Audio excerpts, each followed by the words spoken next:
Welcome, everybody, back to the Metal Command podcast. Tony here with you. I am, of course, joined by Giles Lavery, who is singing on some new releases that have come out and are coming out. So we have a brand new album by a band called Dragonsclaw. Name of the album is called Moving Target.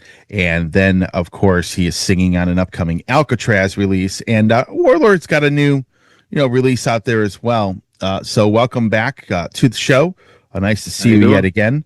And let's talk about this Dragonsclaw album. I think it's very, very good.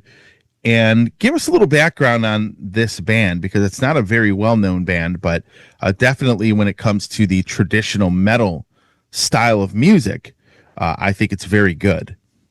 Well, thank you. It's a bit of a long story. I'll try and make it as short as possible. The guitar player of Dragonsclaw, Ben Thomas, lives in Australia, and at the time that we put this together, we both lived in Sydney, Australia. Now, he was introduced to me via a mutual friend of ours, actually, Stu Marshall. And he said to me and to Ben, "You guys should get together. You might be able to do something." And, I went, "Yeah, okay, cool." And Ben sent me some pieces of music, and I spent a couple of weeks with him. This was back in 2010 or something. Yeah. And after a couple of weeks, went round to his home studio at his house, and we started recording because he had a setup there. Recorded what I'd written, see if he liked it. Sure. He did. And, every sort of Sunday we started recording, we would do one or two songs. And interestingly enough, the first album, Prophecy, we had that done in a couple of months. We put we put a couple of the songs online. I don't quite know, or we put some snippets of them online somewhere. I don't quite know how it got around, but it came to the attention of William Samus, obviously the founder, co-founder, and guitar player of Warlord. Yeah, and he contacted me. I think and he said, "Wow, I really like your voice. Wow, that's a cool band." And I was like, first of all, how did he even get to hear this stuff? And then not long after that, it was within about 3 weeks, a Greek label called Archie and Steel asked if they could make a deal with us for the first album. And we're like, this is kind of cool. Like out of nothing, we thought we'd probably make a couple hundred CDs just for like people locally in Australia or something.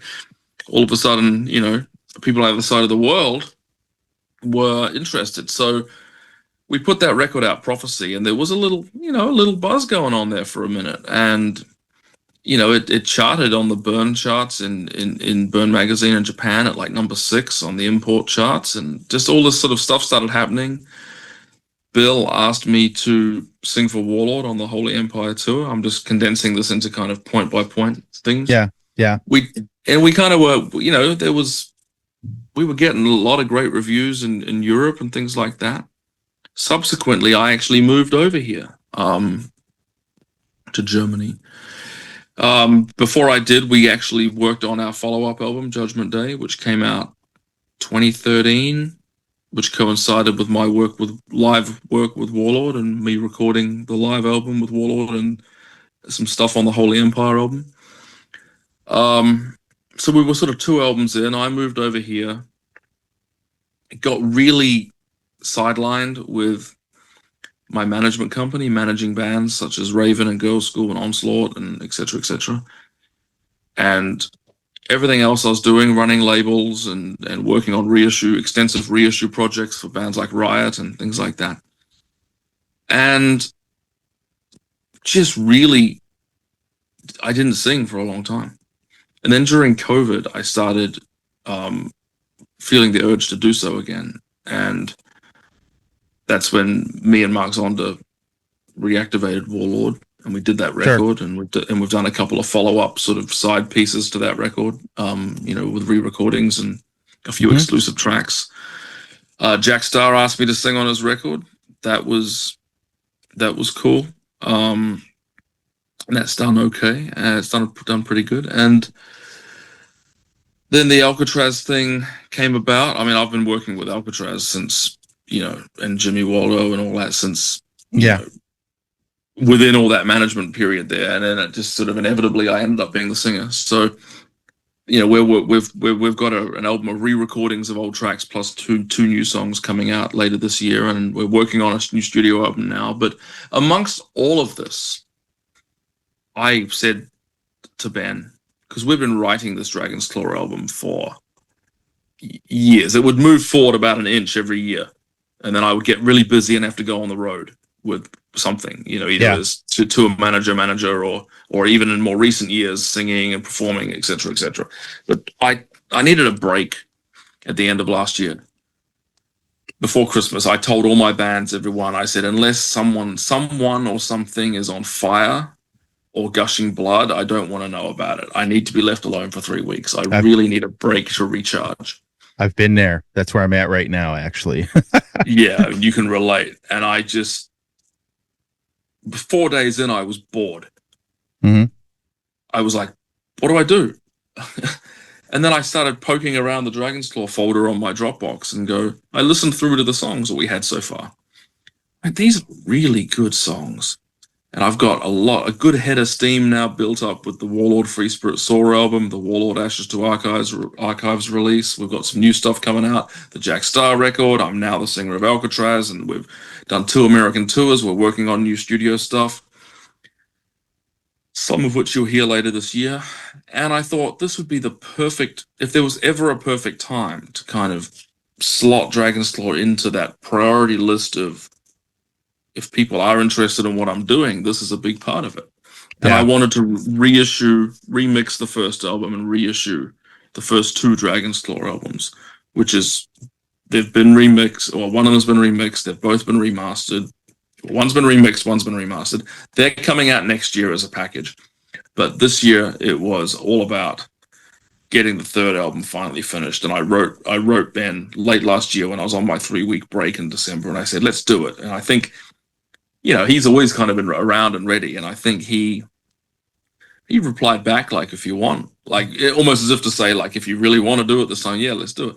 And Thomas Megler, who's become a great friend of mine and someone who I can always rely on to mix and master and pretty much anything I need, he's kind of there for me as far as, engineering and studio stuff.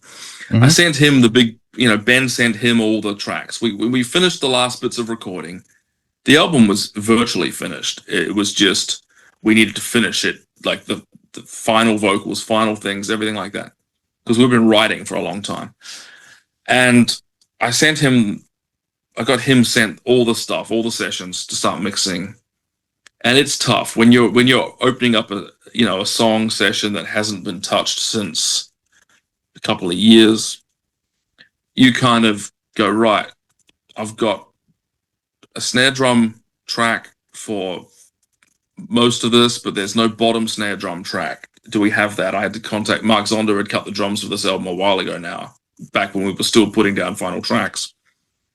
So I had to email him, do you still have that snare track? Yes, you do. Okay, great. And there was all these sort of piecing it all back together again, because when you put something down for a couple of years or intermittently throughout a longer period of time, you forget where you were at. Unless you have 100 post-it notes, you sort of go, okay, I still needed to do that part. I still need to sing that harmony vocal. You have to reacquaint yourself with the whole thing, like any project that gets put away. And so that took a bit of pulling together, and Thomas was really valuable in just going, okay, let's get this science project together, figure out what we need to record still, figure out what's missing, figure out what needs to be, done. So we did that. And come the new year, we had the record. And I was like, unbelievable, we're finished, and it sounds fantastic. And I spoke to High Roller Records, who I have a great relationship with. And I said, I've got this other band, Dragonsclaw. And, Jimmy Waldo from, I sort of told them about the Warlord connection, because obviously they have success with our Warlord stuff. So I said, well, Mark Zonder plays drums and Jimmy Waldo plays keyboards on this. So if nothing else, there's 3 Warlord members on this. Because you never know what labels are going to be interested in or not interested in. Mm-hmm. And, me and Ben are the core of the band. Me and Ben Thomas, the guitar player, and then there's his brother, Aaron Thomas, on bass. But, Stefan at High Roller was more than happy to put it out. He was like, yeah, let's do this. This is great stuff. And which was nice to hear. And from all reports, it's doing very well, which is surprising me. But again, maybe the time is right. I mean, the response has been really, really good to for the record, and I'm glad that you like it too. But that's kind of the whole story.